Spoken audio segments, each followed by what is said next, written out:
The Jesuit who is in formation, the first 2 years is called the novitiate.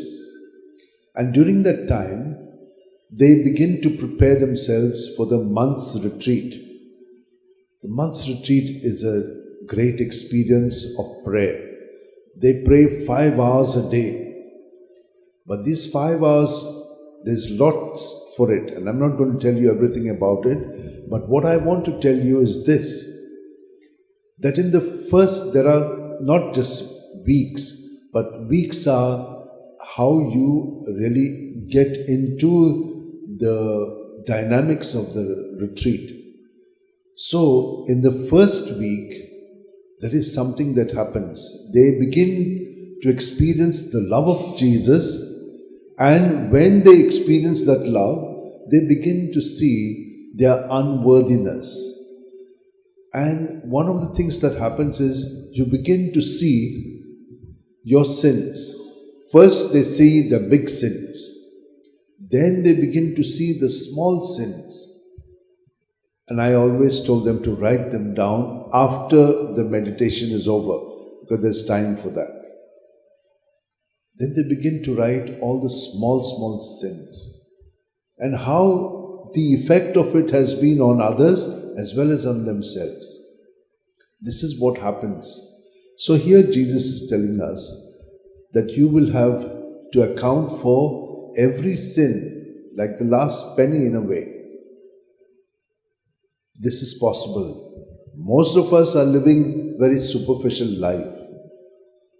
But the minute you begin to live in the awareness of Jesus, as I've been asking you to do, because He Himself has said to us, remain in me as I remain in you. And at every breath, if you begin to do that by starting to practice it at night 5 minutes and morning 5 minutes, then you will see that there will be a depth in your being.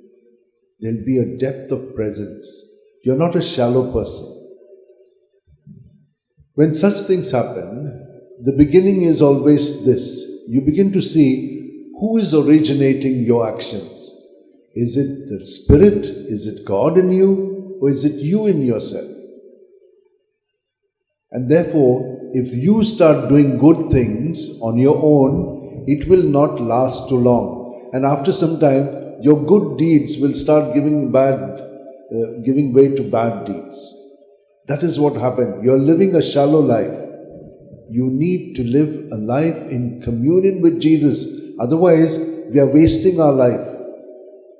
If we are a Christian, you are not just independently living. We are all living in Him, like the parts of our body. They just don't live alone. They're just hanging around. No.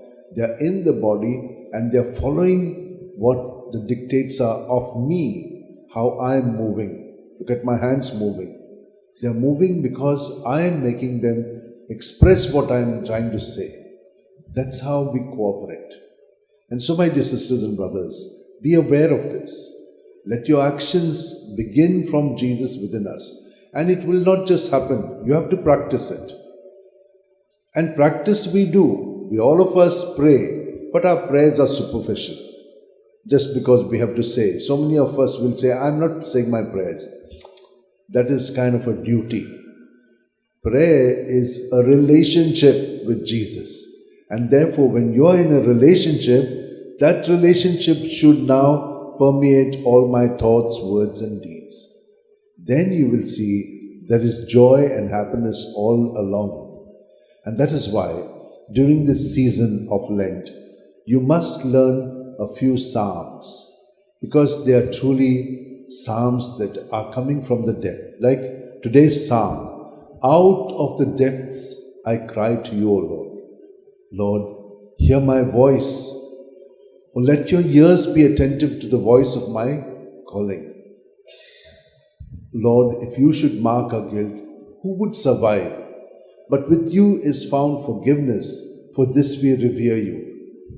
My soul is waiting for the Lord. I count on His word. My soul is longing for the Lord like watchmen for daybreak. Let the watchmen count on daybreak and Israel on the Lord. Because with the Lord there is mercy and fullness of redemption, Israel indeed he will redeem. This is the psalm of today. But you have just heard it. As you keep repeating it and savoring it, you will begin to see the depth in it. And it will bring you a lot of peace.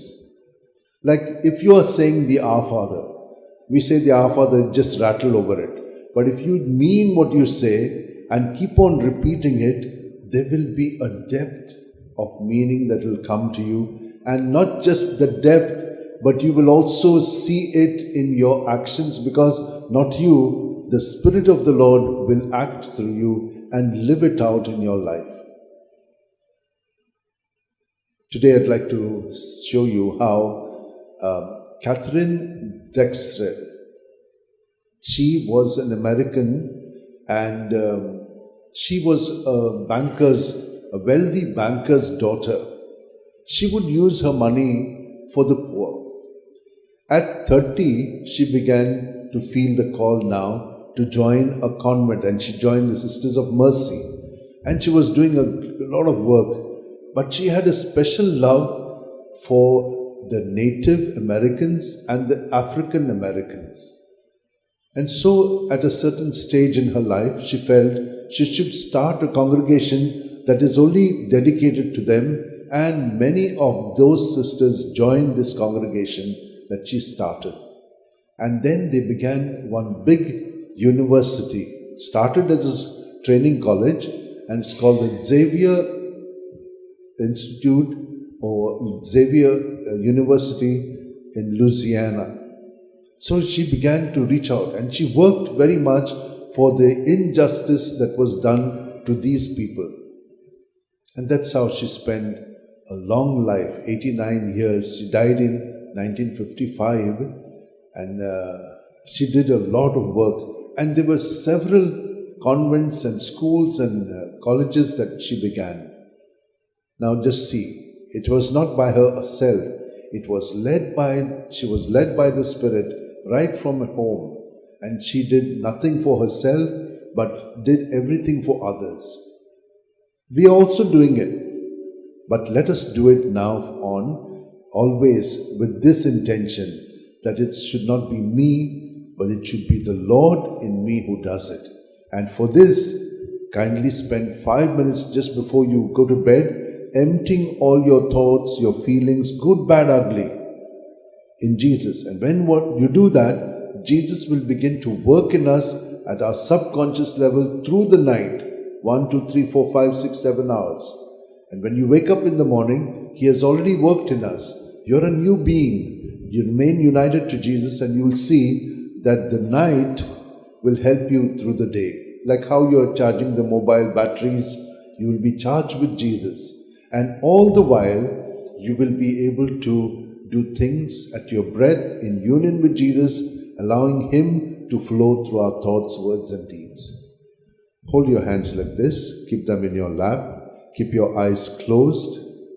Just experience Jesus filling you from your toes right up to your head. When you fill a dish, it doesn't get filled from top down. It gets filled down upwards. So also the breath fills us. Jesus is in us. And everything in us is in Jesus. So empty it out in His name. Keep repeating the name of Jesus till you are completely exhausted of it. Then when you breathe in, you will experience His wonderful goodness filling you. And that is how we will begin to do that which is of Jesus in our thoughts, words, and deeds.